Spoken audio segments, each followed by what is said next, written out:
ॐ अज्ञानतिमिरान्धस्य ज्ञानाञ्जनशलाकया चक्षुरुन्मिलितं येन तस्मै श्रीगुरवे नमः.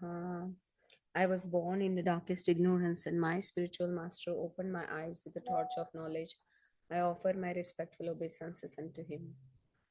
Nama Om Vishnupadaya Krishnapreshthaya Bhutale Srimate Bhaktivedanta Swaminiti Namine Namaste Saraswate Deve Gauravani Pracharine Nirvishesha Shunyavadi Paschatya Deshitarine Jai Shri Krishna Chaitanya Prabhu Nityananda Shri Advaita Gadadhar Shrivasadi Gaura Bhakta Vrinda Hare Krishna Krishna Krishna Hare Hare Hare Ram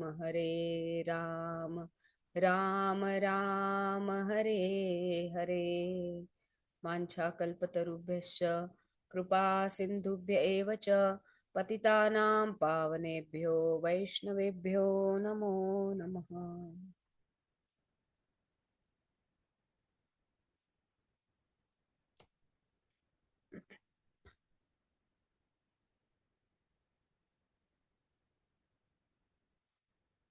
So we had started with chapter 4, appearance of Sri Narada.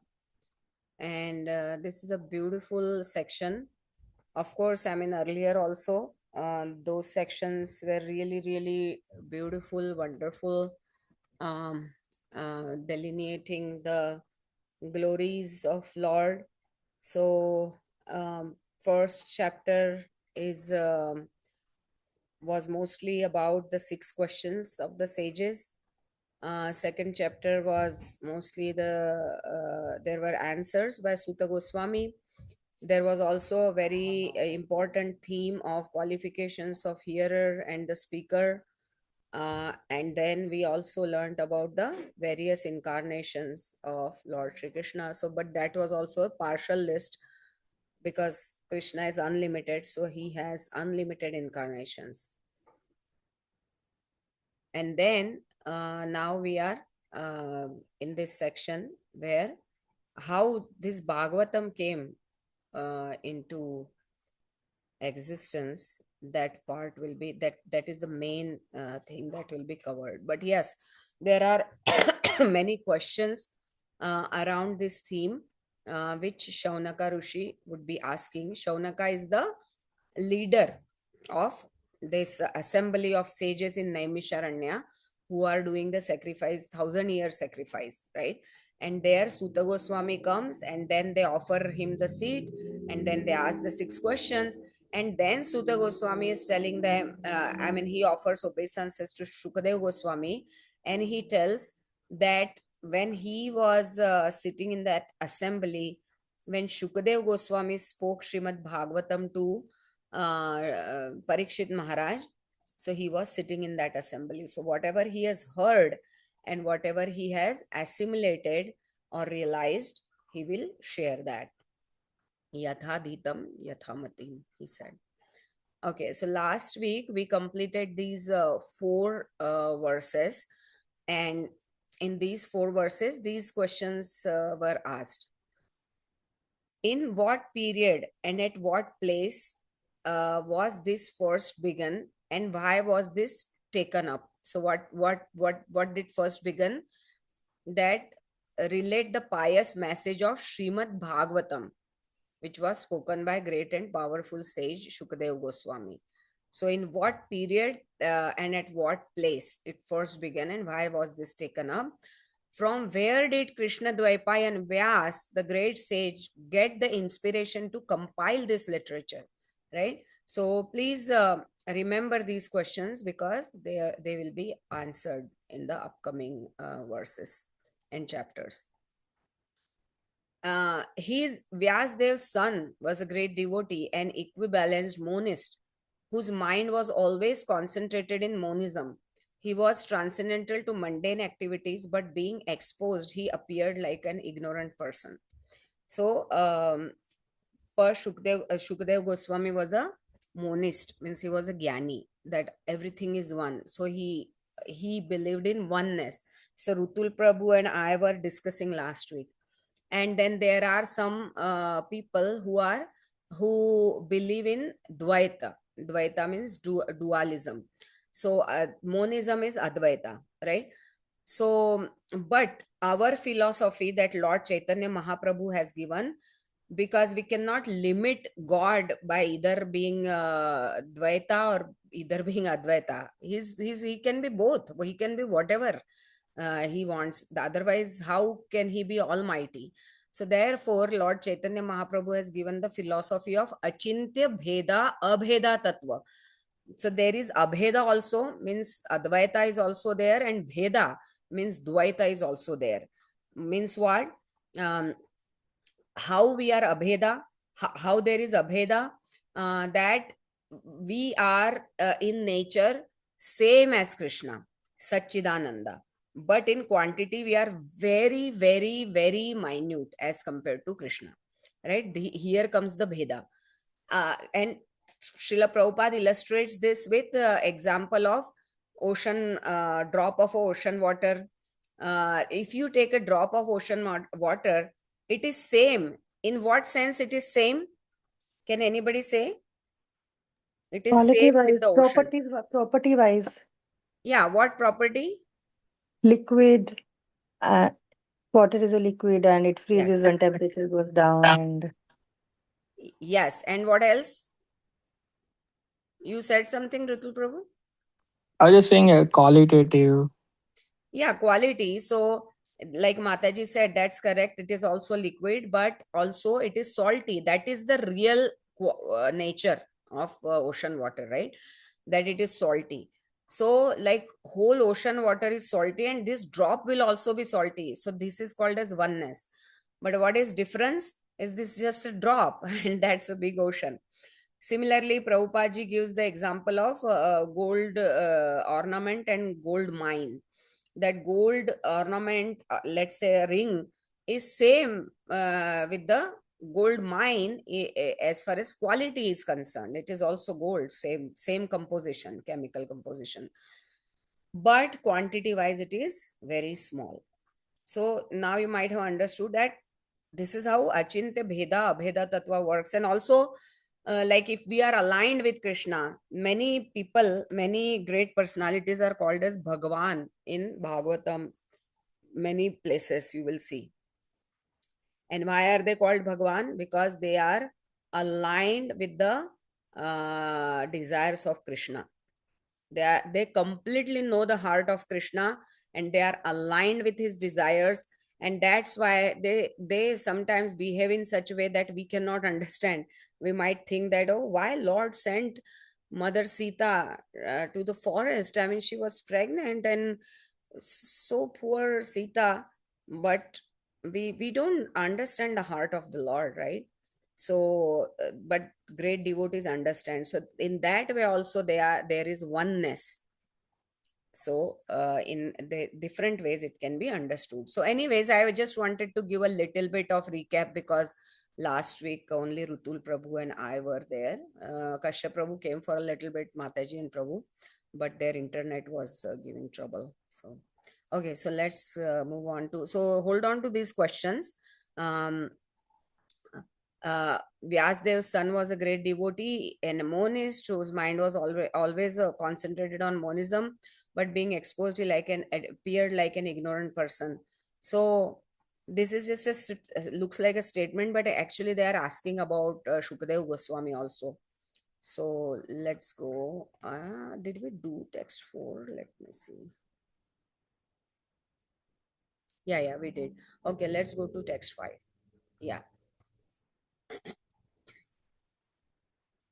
दृष्ट्वानुयान्तमृषिमात्मजमप्यनग्नं देव्योर्या परिदर्धुर्नसुतस्य चित्रं तद्वीक्ष्य पृच्छति मुनो जगदुस्तवा अस्ति स्त्री पुंभिदान तु सुतस्य विविक्त दृष्टे. Drishtva, by seeing, Anuyantam, following Rishim the sages, Atmajam his son, Api in spite of Anagnam, not naked, Devya her beautiful damsels, Riya out of shyness, Pari the Duhu covered the body, Na not Sutasya of the sun, Chitram astonishing, Tad Vikshya, by seeing that, Prachati asking Munau unto the Muni Vyas, Jagadu replied, Tava, your asti, there are Stri Pum, male and female, Bida, differences, Na, not two, but Sutasya of the sun, Vivikta, purified Drishte, of one who looks. Yes, Seema Mataji, please go ahead. While Śrī Vyāsadeva was following his son, beautiful young damsels who were bathing naked covered their bodies with cloth. Although Śrī Vyāsadeva himself was not naked, but they hadn't done so when his son had passed. The sage inquired about this, and the young ladies replied that his son was purified and when looking at them made no distinction between male and female, but the sage made such distinctions. Yeah, so Purport by now just focus that uh, this this might look like like totally a different verse suddenly, but this is talking about the characteristics of Shukadev Goswami. So yeah, so Mataji, be ready to summarize, okay? So just read on and then you can summarize. Purport by Srila Prabhupada, Srila Prabhupada ki jai. Yeah. In the Bhagavad Gita 5.18, it is said that a learned sage looks equally on a learned and gentle Brahmana, a Candala, dog eater, a dog or a cow, Chandala. a Chandala, dog eater, a dog or a cow, due to his spiritual vision. Śrīla Sukadeva Goswami attained that stage. Thus, he didn't see a male or female. He saw all living entities in different dress. The ladies who were bathing could understand the mind of a man simply by studying his demeanor, just as by looking at a child one can understand how innocent he is. Sukadeva Goswami was a young boy 16 years old, and therefore all the parts of his body were developed. He was naked also, and so were the ladies. But because Sukadev Goswami was transcendental to sex relations, he appeared very innocent. The ladies, by their special qualifications, could sense this at once, and therefore they were not very concerned about him. But when his fathers passed, the ladies quickly dressed. The ladies were exactly like his children or grandchildren, yet they reacted to the presence of Vyasadeva according to the social custom. Because Śrīla Vyāsadeva played the part of a householder has to distinguish between a male and female, otherwise, he cannot be a householder.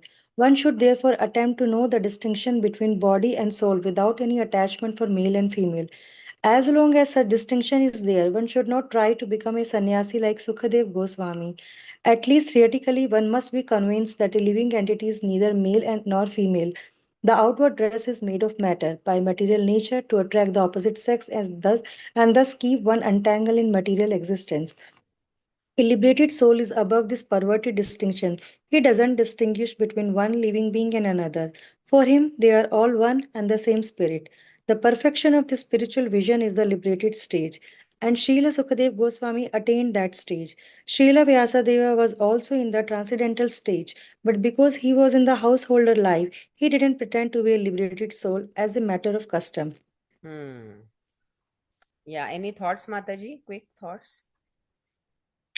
They are trying to say like if we are in Grastha ashram, we have to make the difference between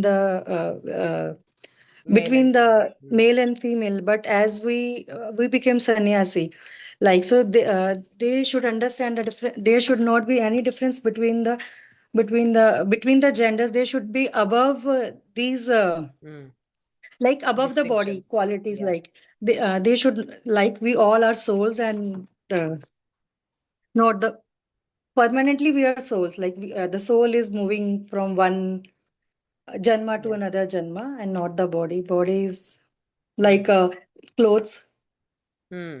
Hmm. old clothes. Yeah.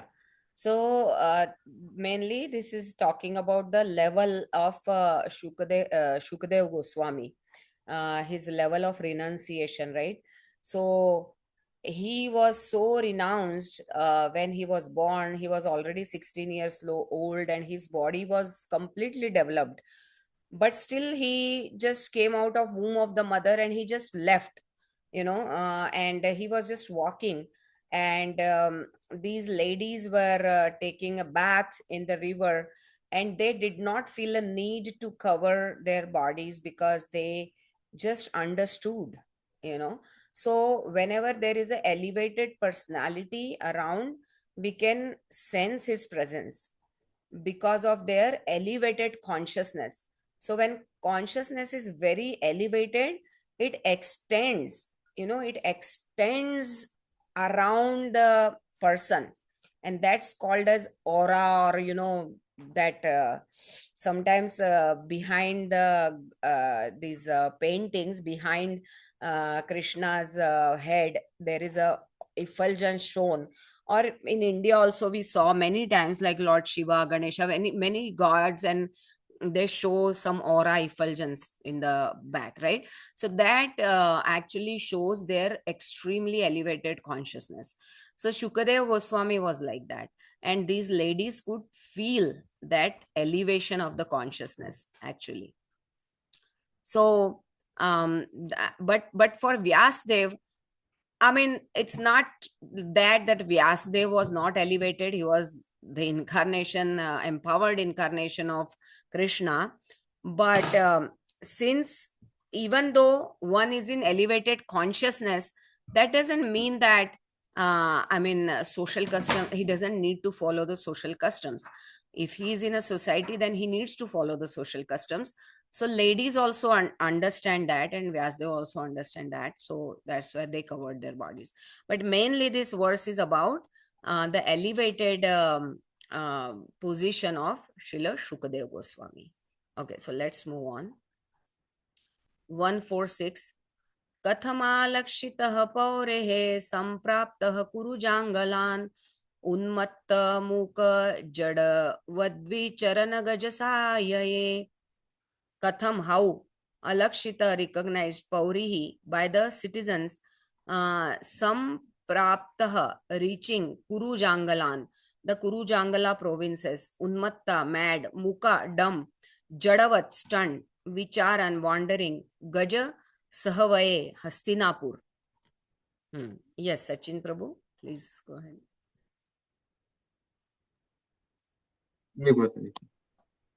Translation. How was the Śrīla Śukadeva, the son of Vyāsa, recognized by the citizen when he entered the city of Hastināpura, now Delhi, after wandering in the provinces of Kuru and Jāṅgala, appearing like a madman, dumb and retarded? Purport by Srila Prabhupada. Srila Prabhupada ki jai. Jai. The present city of Delhi was formerly known as Hastinapur because it was first established by King Hasti. Goswami Sukadeva, after leaving his paternal home, was roaming like a madman, and therefore it was very difficult for the citizen to recognize him in his exalted position. The sage is not therefore recognized by sight, but by hearing. One should approach a sadhu or great sage not to see but to hear him. If one is not prepared to hear the words of a sadhu, there is no profit. Sukdev Goswami was sadhu who could speak on the transcendental activities of the Lord. He did not satisfy the whims of ordinary citizen.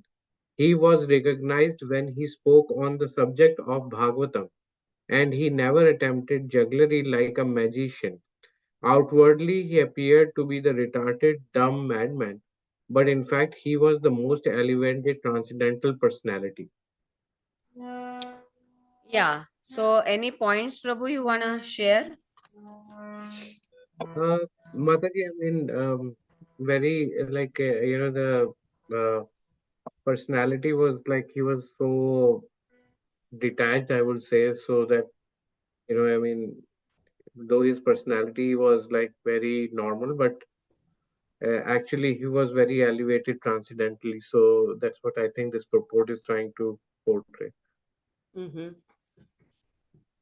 And Yeah. you don't need to be like very, yeah, I mean, it automatically, like you said, it comes out like a aura. Yeah.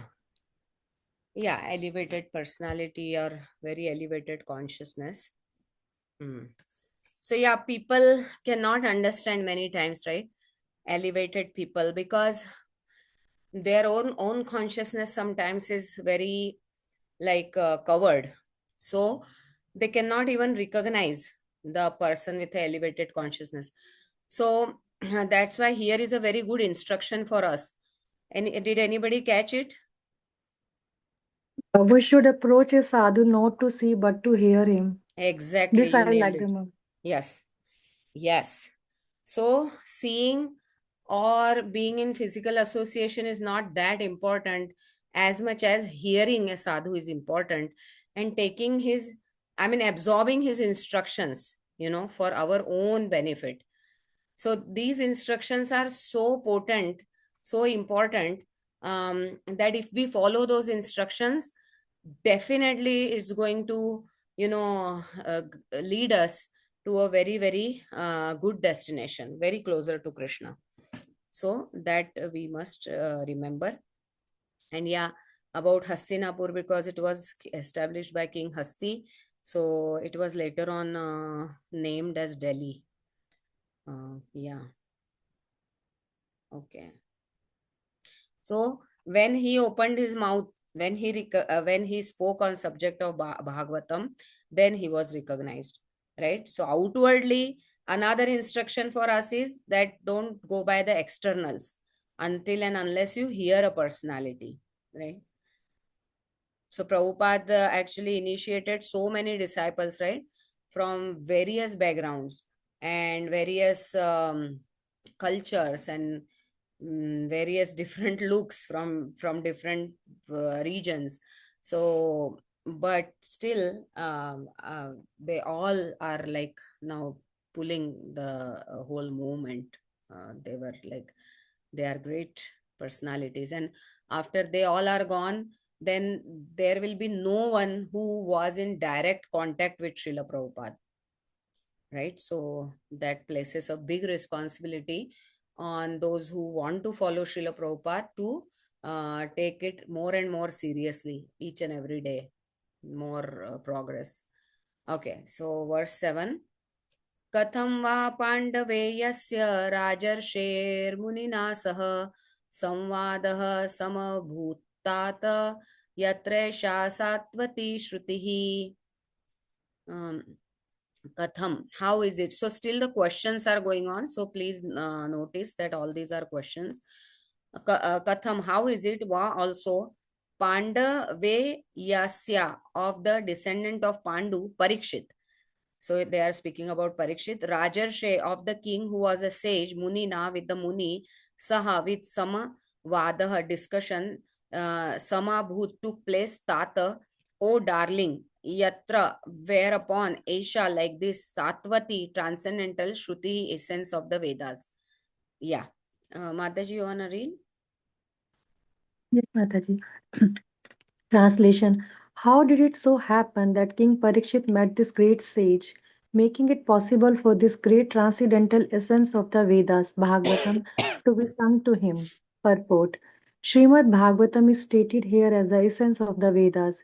It is not an imaginary story, as it is sometimes considered by unauthorized man. It is also called Sukha Samhita, or the Vedic hymn spoken by Sri Sukadev Goswami, the great liberated sage. Shuka Samhita, because it is spoken by Shukadev Goswami. So you can remember, if somebody talks about Shuka Samhita, then it is Srimad Bhagavatam basically. So they are asking that how did King Parikshit meet Shukadev Goswami, right? How this became possible? He was such a exalted transcendental personality, and how like it became possible then that he spoke such a essence of Vedas, transcendental, right? So therefore this Bhagavatam is essence of all the Vedas. So if nobody knows like what is in the Vedas, it's okay. Even if only Bhagavatam is read nicely, assimilated and understood and applied in our life, then that is very, very good thing we are doing for ourselves. Okay, 8th verse. स गोदोहनमात्रं हि गृहेषु गृहमेधिनाम् अवेक्षते महाभागस्तीर्थीर्थिं भागस्तीर्थिं कुर्वस्तदाश्रमम्. सह he Shukadev Goswami godohanamatram, only for the time of milking the cow, he certainly gruheshu, in the house, grahamedhinam, of the householders, avekshate, waits, Mahabhaga, the most fortunate, tirthi, pilgrimage, Kuruvan, transforming, Tad Ashramam, the residence. Yeah. Prabhu, please go ahead. Yes, Mataji. He, Sukdev Goswami, was accustomed to stay at the door of householders only long enough for a cow to be milked, and he did this just to sanctify the residence. Purport by Srila Prabhupada. Sukadev Goswami met Emperor Parīkṣit and explained the text of Srimad Bhagavatam. He was not accustomed to stay at any household residence for more than half an hour at the time of milking the cow, and he would just take alms from the fortunate householders. That was to sanctify the residence of his auspicious presence. Therefore, Sukdev Goswami is an ideal preacher established in the transcendental position. From his activities, those who are in the renounced order of the life and dedicated to the mission of preaching the message of Godhead should learn that they have no business with householders save and except to enlighten them in transcendental knowledge. Such asking for alms from the householder should be for the purpose of sanctifying his home.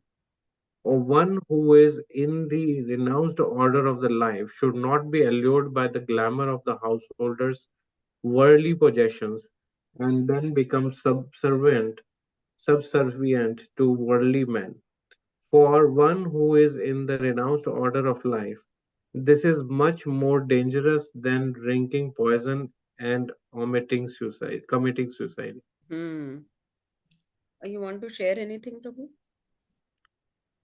Yes, Mataji, it is basically tackling that, more like material attachment to any household holders, whatever is there should not be, for a sage, should not be like that.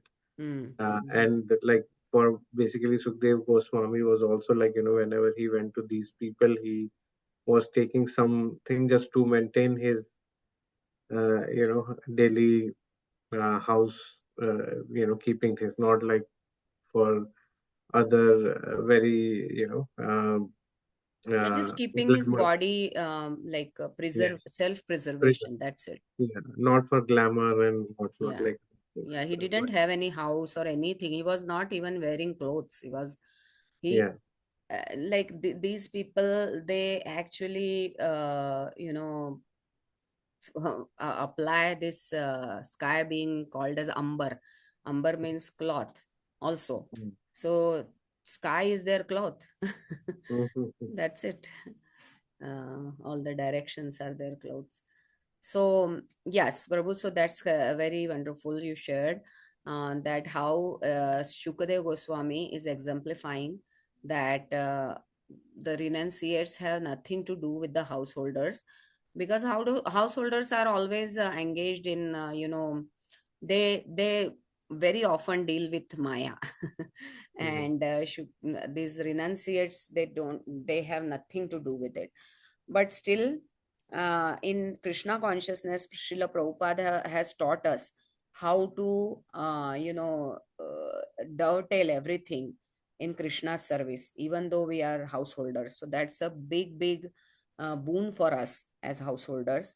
That's a very, very huge opportunity for us to, get detached from all this money consciousness, possessiveness about our property and family and all those, by offering it in Krishna's service.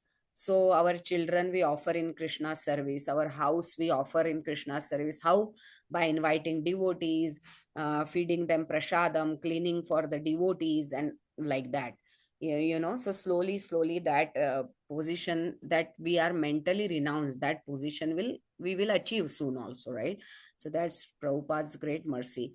But yeah, that point is well made here, that a renunciate. So Shukadeva Goswami was kind of a renunciate who will not stay at a householder's place more than half an hour, only the time which takes to milk a cow. And then he will accept a little bit of milk in alms, and then he will just leave the place. Um, but like somebody might say that, oh, at least this much contact they had.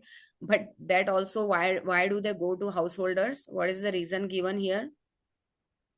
Sanctify their home. Yes, they only go to benefit us.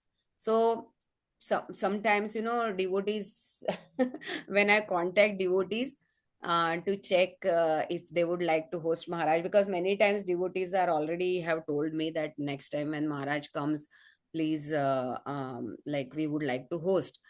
But some slots are still open, and then I reach out. So like sometimes, I mean, devotees weirdly say that, yeah, I mean, even if you don't get anyone, then let me know, I will host.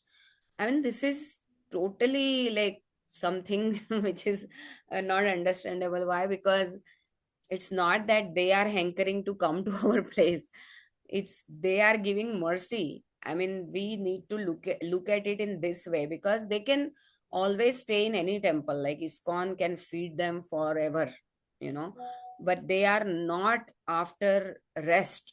They are, running around even in this age, when they are 80 and 75 and 73 and 85. They are still traveling internationally, nationally, I mean domestically. And when we travel, there is a fun portion attached to it. Oh, our kids say that, okay, we will get good meals in the flight, and we will get good free drinks, and those all are attractions. But for them, they don't accept anything in the flight. At max they will take some juice, you know um, they don't eat flight food. They always have a pack of prasadam with them, cooked by devotees. So they really live a very austere life, so they are not looking to come to our homes. They are coming to sanctify our homes. This is our great fortune, that they are coming and giving their darshan. And because they know that we are householders, so we are always running around after, bread and butter. So they know that they will not be able to make time to come to us. Therefore they come to us to, give their causeless mercy. So if we can understand it from this perspective, then we will feel more and more and more grateful to these devotees who are taking so much pain to come to householders life. And we will cultivate more and more respect and gratitude, and ultimately love for them, love to their lotus feet.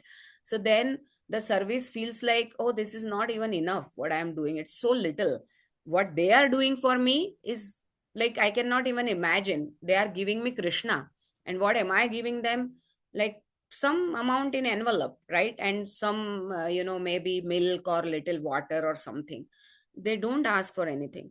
So that attitude we must cultivate for the sadhus. Okay, so last verse for today, 149. Abhimanyu सुतं सुत प्राहुर्भागवतोत्तमं तस्य जन्म महाश्चर्यं कर्माणि च गृहिणिनः. So remember that these sages, or the Shaunaka Rishi, who is representing all these sages as a leader, because he's oldest and he's very scholarly. So he is presenting the questions on behalf of all these sages. So they are asking about Shukadeva Goswami, right? That he was a monist, and he was wandering like a madman. And how come this Bhagavatam, like how did he meet even Parikshit Maharaj? Because they don't see the householders for that long, right? So that's why they are putting all these analogies also, like they will stay only for how much for longer, cow can be milked only that much. So now they are continuing like that. Abhimanyu Sutam, the son of Abhimanyu. Who is son of Abhimanyu? Who is son of Abhimanyu? Hmm? Yeah, Seema Mataji. Abhimanyu Sutta. You said correctly. I think, Abhimanyu Sutta. yeah, but what is his name? Who is the Suta of Abhimanyu? His son, Abhimanyu's son. Sorry, Abhimanyu Mataji. and Uttara. Remember Arjun's. Parīkṣit. Yes. So they are talking in the context of Parikshit Maharaj. So lovingly we call our children also sometimes with different names, right? So sometimes these sages are also calling. I mean, in Bhagavad Gita we see that Arjun is calling Krishna with various names, and Krishna calls him with various names, Mahabaho, and Gudakesh, and son of Pratha. So all those address he uses lovingly. So different ways. So Abhimanyu Sutam, the son of Abhimanyu, Suta, O Suta, Prabhu, Prahu is said to be Bhagavata Uttamam, the first class devotee of the Lord. Tasya, his Janma, birth, Maha Ashcharyam, very wonderful. Karmani, activities, Cha and Granihi. Please speak to us. So their questions are continuing, right? So first they ask questions about Bhagavatam, how it came into being. Second, they ask questions about Shukadeva Goswami, that how he met Parikshit Maharaj, because his nature they are explaining. And third, now they are asking about, it is said that Maharaj Parikshit is a great first class devotee of the Lord, and that his birth and activities are all wonderful. Please tell us about him. So this is another question. Purport. The birth of Maharaj Parikshit is wonderful because in the womb of his mother, he was protected by the personality of Godhead, Sri Krishna. So this story will also come in upcoming chapters, when son of Drona punished, 7th chapter. His activities are also wonderful because he chastised Kali. This part will also come in upcoming chapters. Okay, so Prabhupada is giving a glimpse to all of us, like a trailer. Who was attempting to kill a cow. To kill cows means to end human civilization. He wanted to protect the cows from being killed by the great representative of sin. His death is also wonderful because he got previous notice of his death. So this portion is also going to come soon, which is wonderful for any mortal being. And thus he prepared himself for passing away by sitting down on the bank of Ganges and hearing the transcendental activities of the Lord. During all the days he heard Bhagavatam, he did not take food or drink, nor did he sleep a moment.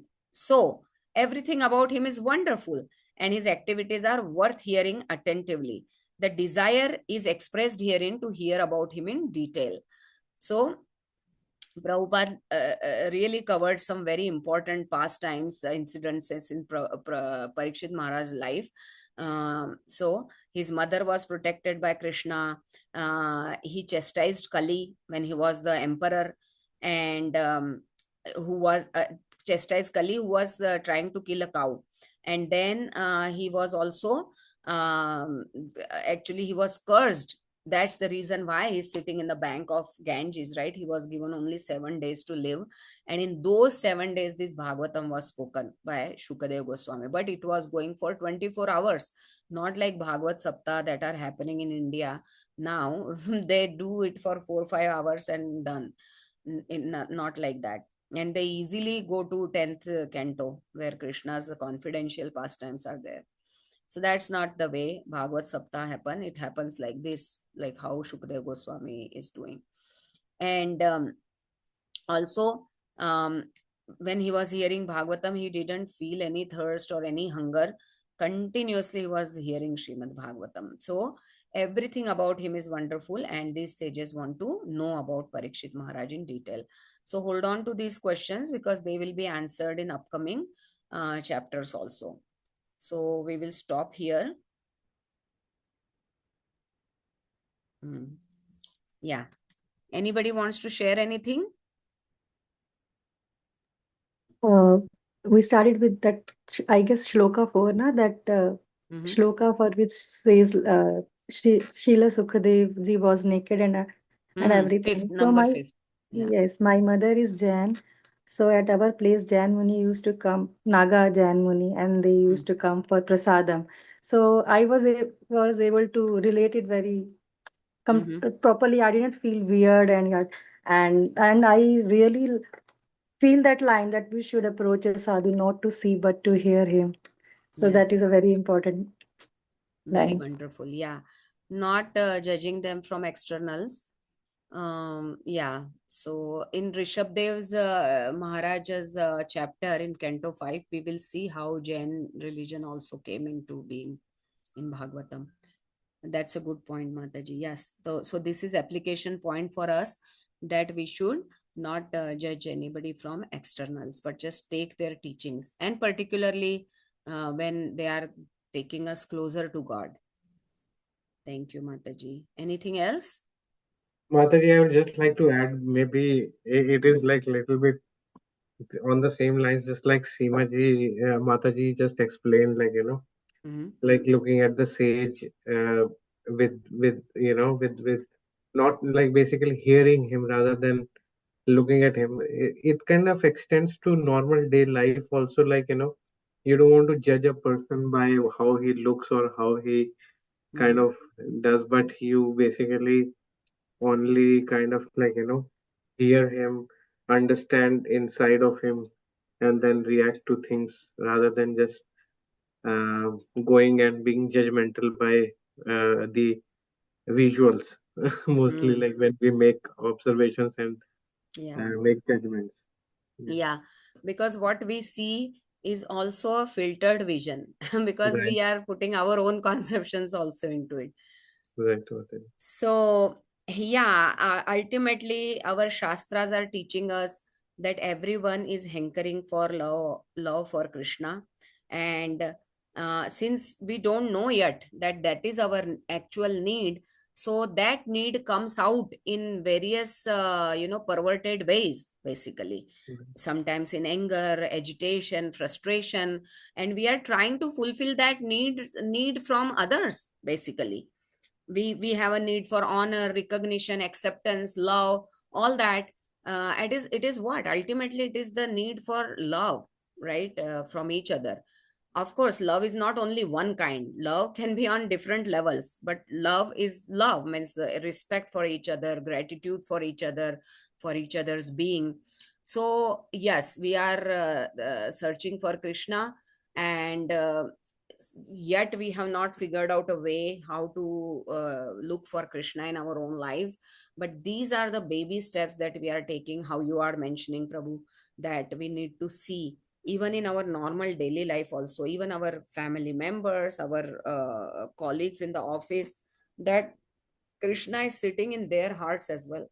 And from where they are coming, they think they are right, and from where we are coming, we think we are right. But and we think that no two persons can be right at the same time. So this is all our material vision. But this is a very good application point, Prabhu, that you said, that is applicable for all of us while we are journeying on this path. And Krishna will be pleased with this, definitely. So Right. thank you very, very much. I will see you on Thursday. Thank you. Hare Krishna. Have a good Hare day. Krishna, Right. Mataji. Hare Krishna. Hare Krishna. Hare Krishna.